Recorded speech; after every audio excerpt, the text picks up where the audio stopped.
Cuma mau bilang kalau anak-anak demen mac and cheese tapi demen juga pasta bolognese, coba deh di mix jadilah bolognese mac and cheese. Anakku yang penggemar banget pasta langsung doyan. Mommy, this is so good. Really? Yes.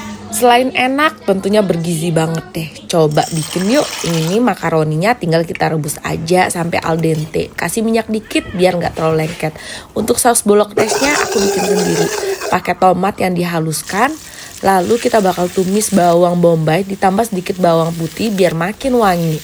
Tumisnya pakai butter biar makin enak. Aku pakai daging sapi giling, tambahkan terigu biar nanti makaroninya bisa lengket. Masukin cooking cream, susu, bumbu western, jus tomat, dan saus tomat botolan. Diaduk rata deh sampai semuanya udah mendidih. Tambahkan sedikit keju parut dan aku tambahkan juga red cheddar di sini biar nanti warnanya makin cakep. Dan masukin deh makaroni yang udah direbus tadi. Aduk rata semuanya sampai tercampur dan teksturnya tuh berubah menjadi kayak gini ya.